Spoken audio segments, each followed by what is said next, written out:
السلام عليكم ورحمة الله وبركاته، متابعي الأعزاء في كل مكان. اللهم صل وسلم وزد وبارك على نبينا وحبيب قلوبنا ونورها وطبها وشفائها محمد صلى الله عليه وسلم. صلوا على النبي.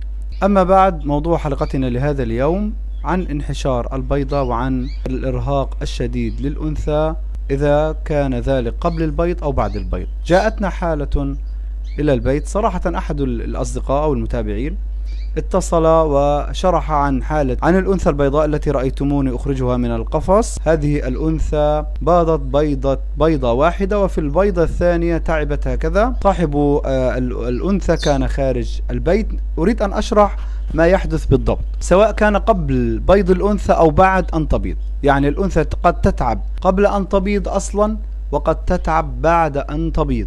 السبب هو انحشار البيض وعدم استطاعة الأنثى إخراج البيضة. الحالة التي تصل إليها الأنثى هي بسبب عدم الشرب وعدم الأكل. تأخذ الأنثى جانب من القفص وتنفش ريشها وتظل جالسة، فلا تأكل ولا تشرب، وبالتالي تتراجع حالة الأنثى حتى تموت.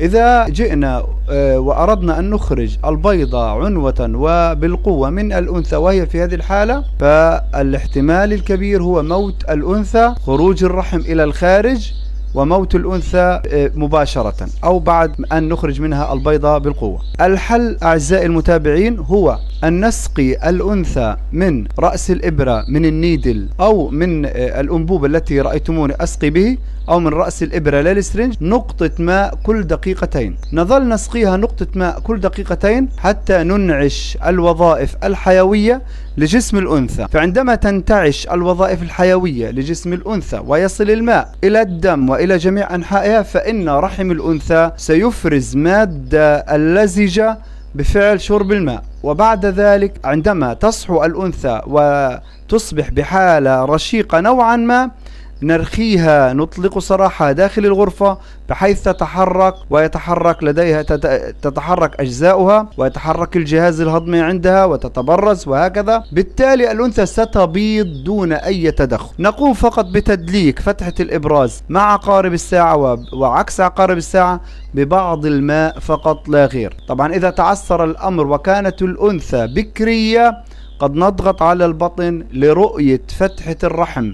إذا كانت فتحة الرحم مغلقة أو ضيقة مثل العدسة، نقوم بتوسيعها بنكاش أذن تدريجيا، ومادة الزيت، زيت الزيتون أو السيرج، نقوم بتوسيعها ونضغط ونخرج البيضة في حال لم تنجح كل هذه الأمور التي أقولها في هذا الفيديو. سأتبع مع هذه الأنثى حتى تصل إلى مرحلة إن شاء الله رب العالمين، مرحلة الشفاء التام ووضع البيضة، سواء كانت البيضة بقشور أو بدون قشور. انتظروا الفيديو للنهاية إن شاء الله رب العالمين. في حالة الشتاء وإذا كان الجو بارد جدا، فيجب وضع لمضة 40 واط. هذه اللمضة 40 واط داخلها قفص، ونقوم بتغطيته كما ترون للاحتفاظ بالحرارة. سأقوم كل دقيقتين بالإمساك بالأنثى وأسقيها قطرات من الماء في الفم.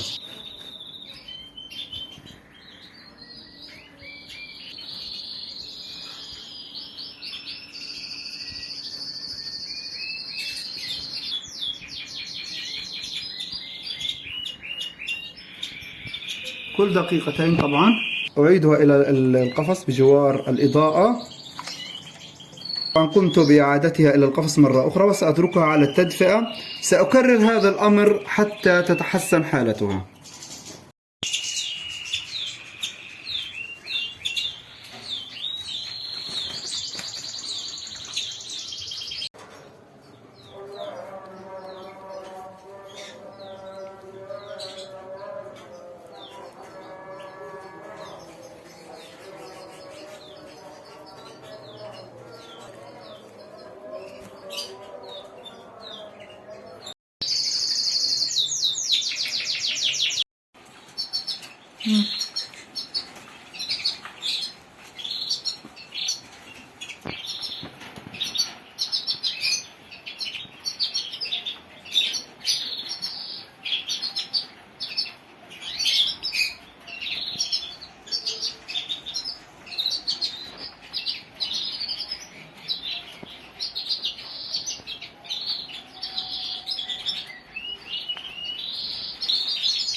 والله.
وأخيرا متابعي الأعزاء، بعد جهد 6 ساعات مع هذه الأنثى التي في بداية الفيديو خرجت هذه البيضة نسميها خداج بدون قشر. طبعا أنا عندما رأيت أن بطن الأنثى بعد أن سقيتها الماء في بداية الفيديو ما يقارب نصف ساعة، خلطت اللي هو A21 أو ممكن نخلط صفار البيض ونقوم بتحريكه بحيث يكون شبه ماء مثل الماء تماما لكي نعمل عملية سقيا وتغذية في نفس الوقت. فقمت بسقيها A21 على شكل سائل ماء، يعني وضعت قرابة نصف جرام على 5 سنتي من الماء. تمام. بعد أن خرجت البيضة استخدمنا طبعا التدفئة كما رأيتم من بداية الفيديو. الآن نريكم، ها هي طبعا البيضة، بيضة خداج. لو ضغطت، طبعا أنا ضغطت ضغط بسيط على بطن الأنثى فخرجت البيضة بسهولة جدا جدا لأنه لا يوجد عليها قشر. سيستغرب المتابع كيف أنه لا يوجد عليها قشر وسببت أذى كبير للأنثى وكادت الأنثى أن تموت. طبعا هذا الغشاء يكون ملتصق داخل غشاء الرحم. عندما نسقيها الماء وبعد نصف ساعة نعطيها الماء الممزوج بصفار البيض أو بطعام الزق A21 أو أي نوع آخر، تستفيد الأنثى من هذا الطعام والماء فتعود اللزوجة إلى رحم الأنثى، لأنه سبب الانكماش وسبب التصاق البيضة في رحم الأنثى عدم أكلها وعدم شربها وتعبها وإجهادها. الآن نأخذكم إلى الأنثى بعد أن شفيت وأصبحت في مرحلة يعني إن شاء الله تكون ممتازة. ها هي تأكل وحدها. لو نظرنا طبعا عزيزي المتابع، لو نظرت إلى الأنثى الآن، الأنثى تأكل وحدها، وهذا يعني إنجاز كبير جدا. طبعا وضعنا لها البراقة ووضعنا لها البيض المسلوق داخل معلف الماء. سأرفع هذا الغطاء لكي يدخل النور الخارجي عليها لترى ولكي ليكون التصوير أوضح. ها هو بالصوت والصورة كيف أنقذنا أنثى كناري من الموت المحقق بسبب إجهادها من بيضة. طبعا لا يزال يبدو عليها الإجهاد، ولكن كونها بدأت تتناول الطعام وحدها وتأكل وحدها فهذا يعني أنها في حالة ممتازة جدا جدا، والحمد لله رب العالمين.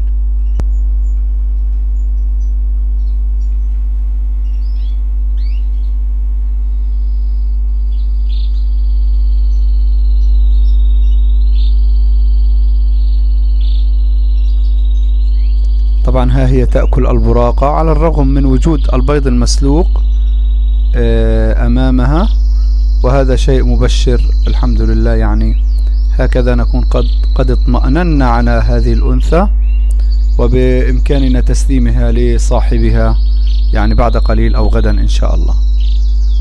طبعا كان هذا يعني موجز لحوالي أكثر من 6 ساعات في إنقاذ هذه الأنثى التي كانت عبارة عن كتلة من الريش. الحمد لله رب العالمين، هي تنادي. أصدرت صوت قبل قليل، اسمعوا إنها تصدر صوت، لقد أصدرت صوت قبل قليل تنادي على الذكور. الحمد لله رب العالمين. الآن بإمكاننا تسليم الأنثى لصاحبها إن شاء الله. أصدرتها الصوت، وهذا يدلل على أنها قد تعافت. طبعا مثل هذه الحالات تحتاج إلى زمن، يعني 6 ساعات ليس بالوقت البسيط. ضاع اليوم وأنا مع هذه الأنثى أراعيها دقيقة بدقيقة، ساعة بساعة، أتغيب ثم أعود إليها كل حوالي، يعني لا أغيب أكثر من ثلث ساعة عنها حتى وصلنا إلى هذه المرحلة. طبعا عزيزي المتابع لا تنسى موضوع التدفئة. التدفئة عنصر أساسي في العلاج. إذن استخدمنا الماء ثم استخدمنا خليط الماء طبعا صفار البيض أو A21 أو أي مسحوق للطعام، طبعا مع وجود التدفئة. وعملية الإطعام أو شرب الماء تكون كل 5 دقائق، كل 5 دقائق مرة، وهذا أمر مجهد جدا. الحمد لله هي تأكل صفار البيض وها هي بصحة جيدة. وأخيرا وليس بآخر متابعي الأعزاء، لا تنسى اللايك، لا تنسى أن تشترك في القناة إن كنت ترانا للمرة الأولى. والسلام عليكم ورحمة الله وبركاته.